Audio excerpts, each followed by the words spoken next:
If you want to know something about yourself, sit on your bed one night and say to yourself, you got to mean this. Like, you got to be desperate. This is no game, this. It's like, my life is not everything I want it to be, and perhaps it's not everything that I need it to be. And by need, I mean my life is so unbearable that the suffering that's attendant upon that is make me nihilistic, cynical, bitter, resentful, homicidal, genocidal, unable to have a good relationship, prone to punish people for their virtues because of my jealousy, driving the proclivity to see evil everywhere except within my own heart. Like, these are problems, man. And you ask yourself, you sit on the bed and say, okay, man, I'm ready to learn something. Like, what's one thing I'm doing wrong, that I know I'm doing wrong, that I could fix, that I would fix? It's like, you meditate on that, you'll get an answer. And it won't be one you want, but it'll be the necessary one. You know, and it's often something that will point you to small things. So Carl Jung said, people in the modern world don't see God because they don't look low enough. And so imagine you're in your messy bedroom, you know, and you're sitting on the edge of the bed trying to have an honest dialogue with yourself. And the little voice says, you know, it's pretty disgusting in here. And you think, well, I'm way above such trivial niceties as organizing my room. It's like, well, that's pride. That's arrogance. If you're above organizing what's actually yours, how in the world are you ever going to organize anything else? And so you get on your knees and you think, well, it's time to, you know, take a brush to the toilet. And maybe that's where you start. And that works. Like, that works. You start making those micro improvements, like real micro improvements, real on the ground, actual micro improvements to things you know that are wrong, you'll improve unbelievably rapidly. Why do you do what you do? To see what will happen. Some programs you cannot predict, right? You cannot predict how they're going to end. You have to run them. Well, you know, I believe that truth will save the world. I believe that.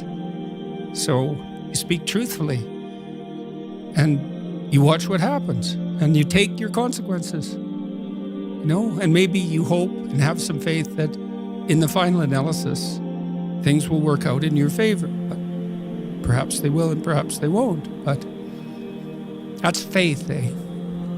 That's faith. Faith isn't believing in things you regard as ridiculous, sacrificing your intellect. It's a decision, you know. Will truth, beauty, and love save the world? Well, you can find out. One of the things you can be virtually certain of in life is that you don't get something you don't aim at. And one of the things that's interesting about that is often people will keep their goals fuzzy. Because one of the problems with specifying your goals is you specify your failures, right? If the goal is really fuzzy, you're not sure when you fail, and then you can fool yourself. You know, really, but you can kind of keep it foggy. But you make your goals sharp and clear, then, well, first of all, then you know what to aim at. And what's interesting is, you know, your brain is set up so that it reorganizes the world around your aims. And that's not, I've also written about this in 12 Rules for Life quite extensively, and that's not a metaphor. Like, we don't see much of the world because there's a lot of the world and there isn't much of us. And so we see what we aim at. We aim with our eyes. And here's an example. So, like, great apes don't really have much of a white in their eyes, but human beings do. And the reason for that is that we've evolved to detect where everyone else is looking. And so if I can't tell where you're looking, I don't know what you're up to. And then, well, over time, that means I can't read you as well, and we're more likely to get in a dispute, and one or the other of us is more likely to get killed. But it also means that your probability of finding a successful mate decreases. So we've evolved to have this very, very visually evident eye. And so when we're looking at each other, we're always looking at our eyes, because then we can tell where someone is pointed, and then we can tell what they're up to.